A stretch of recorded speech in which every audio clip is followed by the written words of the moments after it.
Welcome to Season 2, Episode 4 of Angela Watson's Truth for Teachers. I'm your host, Angela Watson, and I'm here to speak life, encouragement, and truth into the minds and hearts of educators and get you energized for the week ahead.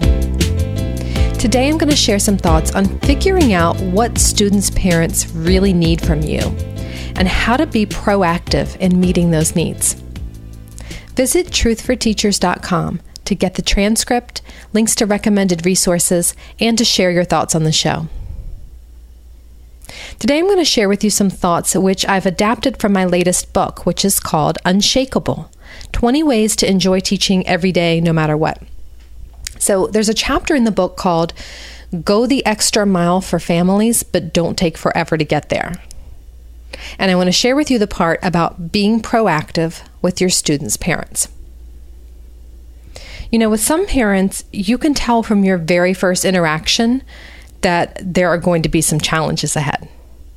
You're probably going to have some so-called helicopter parents in your classroom who hover over their children and question all your decisions and insert themselves into every minor classroom issue.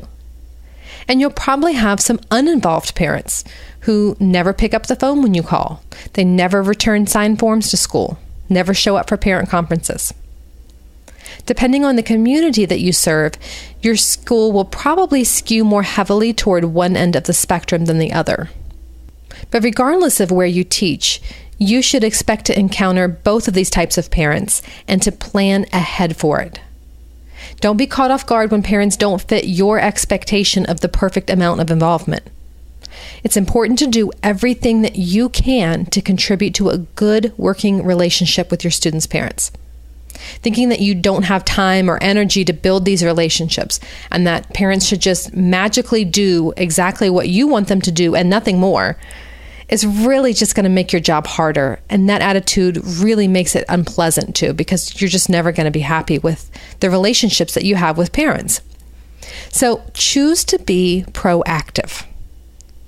Figure out which parents want updates on everything and then try to keep them in the loop as much as possible. If you just know that you're going to get a phone call about something, don't sit around and fume about it. Head that parent off at the pass. Give them a note, give them a phone call, explain your side of the story before any misunderstandings even occur. You don't have to sit around passively waiting for your daily email from a helicopter parent, demanding information, demanding accommodations, and then scramble around trying to pacify them. You take the lead. Call the parent in for a conference. Set up a workable system that both of you can agree on. Figure out exactly what they want from you and provide as much of that as possible. And then you can draw really firm boundaries around the things that you're unable to do so that they'll stop asking. If you have parents who seem to think of a new request every single day, offer to set up a standing conference time or an informational session once a month to discuss upcoming projects or units of studies or to address any questions that the parents might have. Many times, the real issue for micromanaging hypercritical parents is fear. They're afraid of not having control over their child's life. And they're afraid that their child might not get the absolute best possible education. So in every interaction, try to alleviate fear. Give the parent lots of information up front. Give them the chance to ask questions and make suggestions and request accommodations.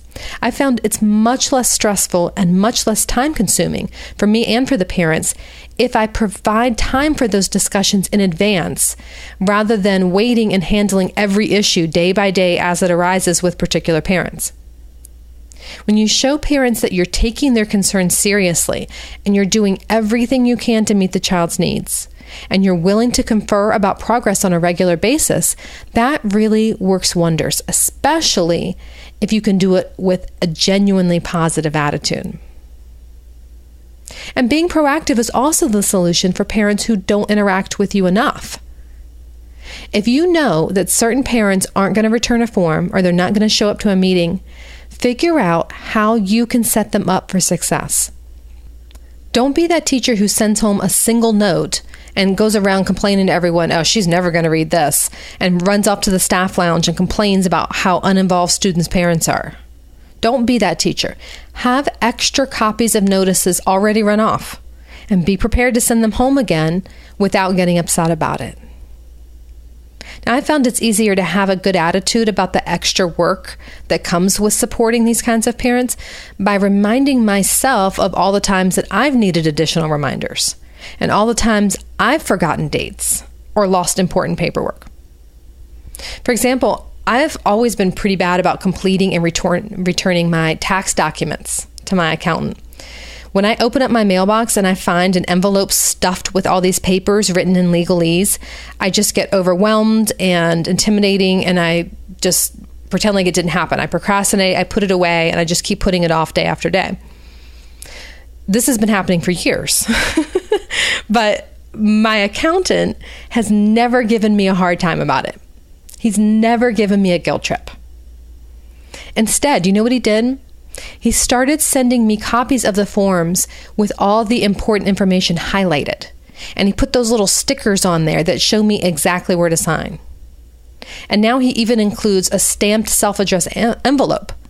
And that really increases the chances that I will get the documents back to him quickly because I don't have to go find an envelope and a stamp and remember what his address is.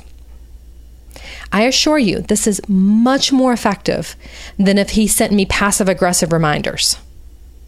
Or if he just did nothing and sat around fuming to himself. How hard is it just to fill out some forms and send them back? These are important documents. All my other clients return their forms on time. If Angela won't sign, fine, her loss. I mean, it sounds kind of silly when you apply the situation to something else, doesn't it?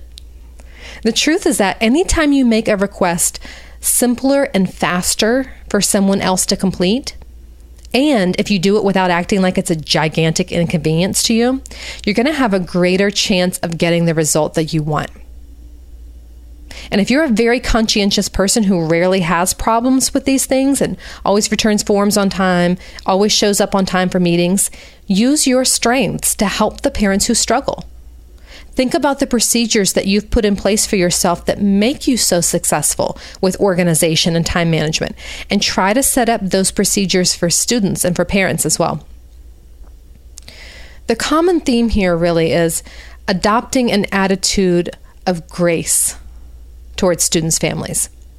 Be kind, be welcoming when a parent makes an effort to support their kid's education, even if it's not the type or the quality of support that you would prefer. If you don't meet a certain parent until he shows up for an end-of-year event, what purpose does it serve to give him the cold shoulder or to remind him of all the events that he missed? Just smile. Just tell him how happy you are that he made it. If a parent sends you 10 different websites with research on improving the way that you teach writing, how's it helpful to get defensive? How's it helpful to tell everyone you know how rude this parent was to question your methodology? Just say thank you. Say thank you, check out the links. Who knows? She might have saved you a lot of time in looking for great new teaching ideas. The thing is that we have no idea what struggles people have behind closed doors. We don't know parents' perception of school. Many of our students' parents were told that they were failures, or they had other extremely negative experiences when they were students. And school is a really uncomfortable place for them to be. Other parents may have had bad run-ins with their child's other teachers, and they're just extremely wary of trusting you. And although you can't undo that damage and you're not responsible for it, you can create a positive experience for parents in the present moment. The objective here really is to enjoy teaching. It's not to teach parents a lesson. It's not to make people behave the way that you believe they ought to. You can fight a battle without letting it consume you mentally. And you can also let things go for the sake of having peace. Sometimes the choice is to be right or to have a right relationship with someone else. And it's worth considering which one is the case for you. You know, it took me years to figure out that it's pretty normal for teachers to have at least one parent every year who cusses at them or micromanages and just constantly questions them or goes over their head to the principal about some minor issues, or just disrespects them in all these different really subtle or not so subtle ways. Be mentally prepared for that, and don't take it personally. It happens to every teacher. Whether or not they're telling the world about it, it's happening. Don't let negative parents get you so discouraged that you stop trying to build a rapport with everyone else. Don't punish all the other parents because one or two of them are impossible to please. You have to choose not to let a handful of parents steal your joy and enthusiasm for teaching, because there's so many other families that are depending on you. Don't give up. Always keep pushing to make parents your allies. Keep reaching out to your most challenging parents. Document all those attempts at communication. You always want to look back and know that you truly gave your all. You want to look back and feel confident that any kind of rifts that were in the relationship didn't stem from a lack of effort on your part. In all your communications with parents, strive to meet those unspoken needs. Strive to address those unspoken fears. Think about what the parent's afraid of and what she or he is really asking you for at the root of it all. And then when they interact with you, let your tone and your facial expression and your word choices meet those unspoken needs and address those unspoken fears, and communicate to parents, you and I are partners.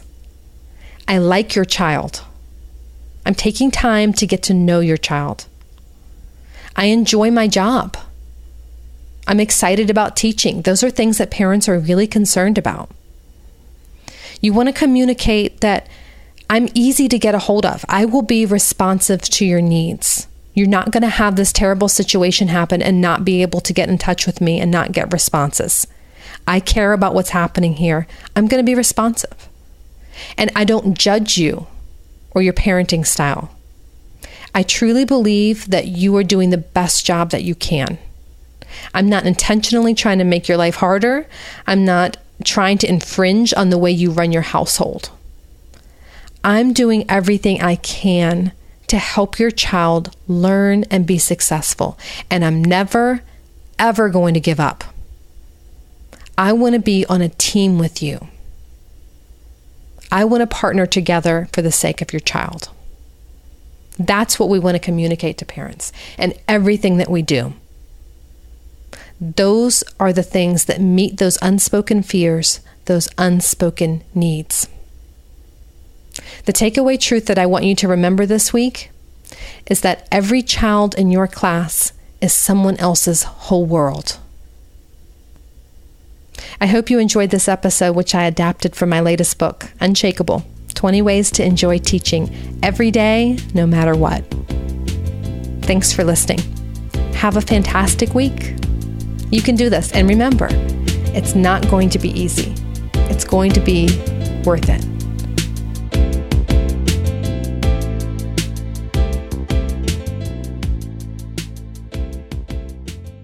Truth for Teachers is a proud member of the Education Podcast Network. Podcasts for educators, podcasts by educators. For more great podcast recommendations, go to edupodcastnetwork.com. That's edupodcastnetwork.com.